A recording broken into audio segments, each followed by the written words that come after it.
During the last decade, soybean production in Colombia has been concentrated in the Colombian Orinoco region, with 88% of national production, especially in the high plains and Piedmont plainsman regions, which have seen a significant decrease in recent years. Taking into account this context, AgroSavia's objective is to generate technological strategies that improve the competitiveness and sustainability of this crop in the region. Among these strategies is the generation of new genetic resources adapted to soil conditions and climatic variability with higher yields, intermediate and late early cycles with less dependence on the use of agrochemicals. Technological showcases of soybean for the Colombian highlands. We are located at the La Libertad Research Center, located at kilometer 17 on the Villavicencio Porta Lopez Road. This is a lot that we call a technological showcase.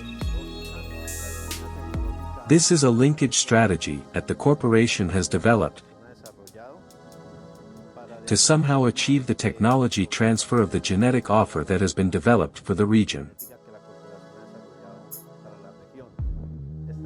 This showcase has soybean materials adapted to different ecosystems of the Colombian Orinoquía, especially in the flat high plains, improved savannas, and in the Piedmont, soils with slightly better fertility characteristics. All the linkage plans are a response to some demands, and these demands are basically the requirements that producers have for a region, which are given in the development of materials, in issues that have to do with integrated management of pests and diseases or that have to do with harvesting and processing. So, these showcases are a technological development in terms of the response to the demand for genetic supply, and here the intention is to show what the corporation has developed for the region and for each of these agroecosystems.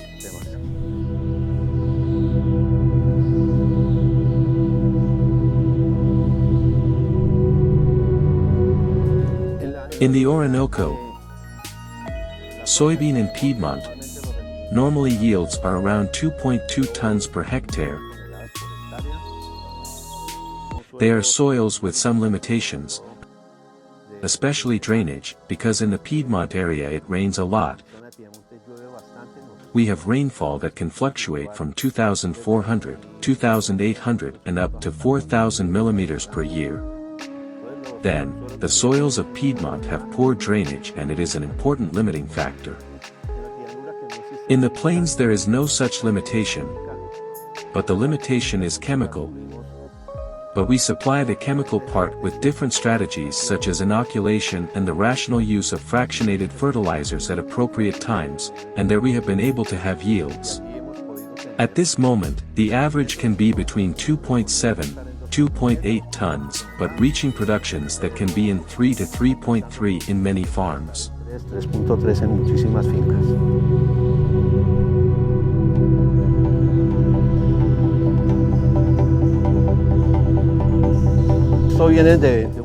This comes from a process of the Genetic Improvement Program, where we start with germplasm from the germplasm bank, make a series of single, double, triple, and backcrosses in some cases, and then we have what is called the first filial generation, the F1. Subsequently, with these materials we begin to generate evaluations from F2 to F6 when the material is a little more stable in all its morphological characteristics. And then, they are taken to what is called preliminary yield trials, to agronomic efficiency tests supervised by ICA, and normally, they are established in different locations, and in the 12 agricultural months. After the agronomic license tests, they go to semi-commercial trials and then to the registration of the material with the ICA. Once the material is registered, we have the endorsement to officially deliver it to the producers. That is what we have here. Our materials are all registered with the ICA. We have 5 soybean materials, one called Superior 6, another Chagua 8, Guayuroba 9, and we have Jaraca 10 and Primavera 11. These last 2 are the materials that are ready to be officially delivered. They are ready, with all the work completed, and I think that these are the materials with the highest yield potential.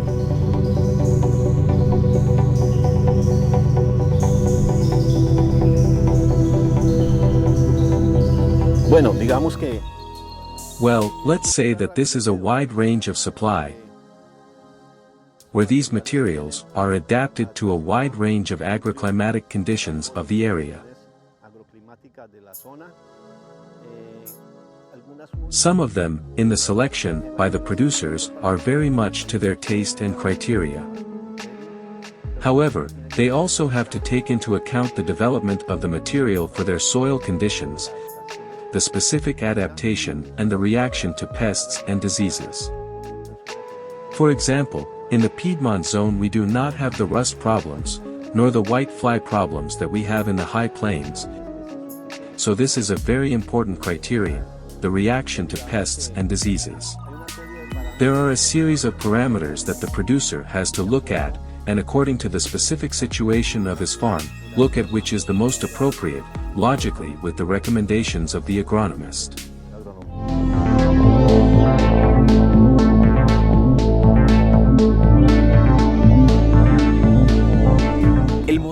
The production model in this region is focused on small and medium producers, who establish soybean rotation or monoculture for the production of raw material for the feed industry and human consumption.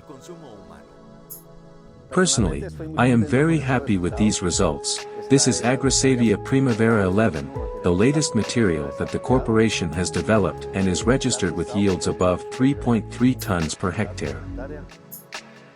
We have just harvested in Taruma, a lot for seed multiplication, also basic, with a very high yield above 3.5 tons, and look here all the great potential. This is a single plant that normally in the inscription, these materials report 50 to 60 pods per plant, which is a very high number. But for sure this plant has more than 150, and another important thing is that most of the pods have 3 grains. Another important characteristic. This material also has a plus, and that is the high content of protein and oil in the grain, a very important characteristic for the feed industry. So this is part of the offer. They are materials with very good development, adaptation and health. Here one observes some damage from chrysomelids or pests that are very normal, and if you add this up for the whole leaf area of the plant it does not reach 10%. So really, the adaptation to the behavior and the reaction to the disease pest is very good.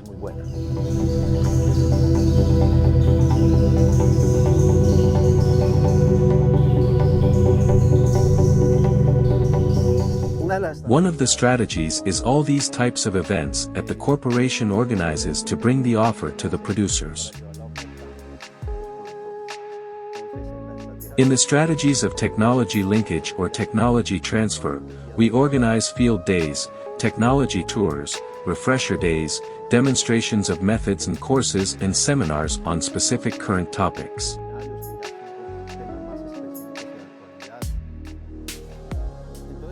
In all these types of events, we show and highlight the advantages of the materials, their performance, and we talk very specifically about the handling of each one of these materials, in order to minimize as much as possible the mistakes that can be made in the field.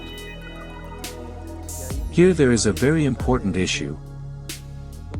Although these materials are already entering a process of physiological maturity, they have a nodulation in their roots that is the product of an inoculation that we make to the seed at the time of planting. This is with a technological product also developed by the corporation. So, this association of the bacteria with the root, what it does is to take the atmospheric nitrogen and fix it in the soil. This saves the producer at least 150 kilos of nitrogen applied as fertilizer to the soil, and the effect on production costs is very important. These are part of the strategies that are sought to captivate the producer in some way, so that they see the potential of these materials, and there is an adoption of the corporate technological offer. Tecnológica corporativa.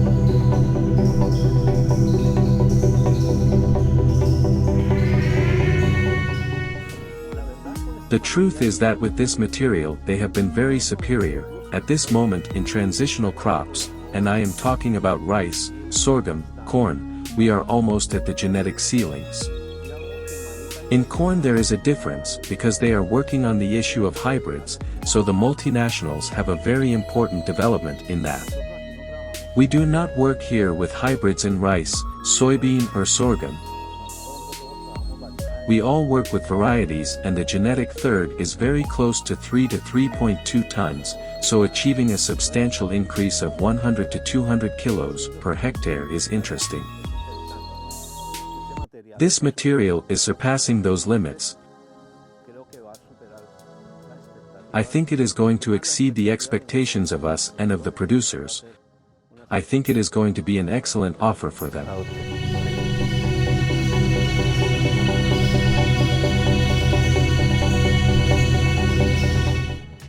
Here there is an interesting issue that the corporation has been working on,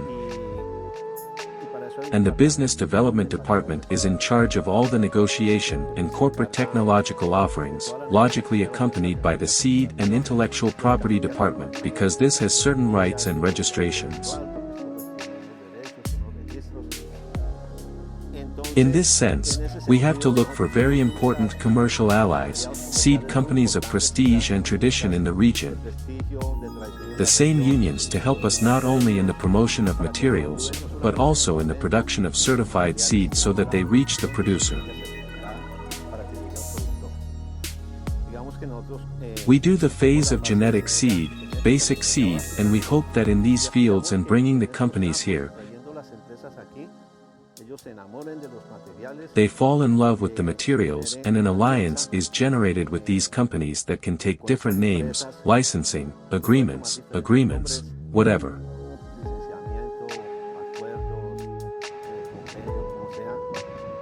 But the interesting thing is that through this type of alliances, the companies take this material, multiply it, and finally reach the producer. That is what we want through this type of projects that we carry out here.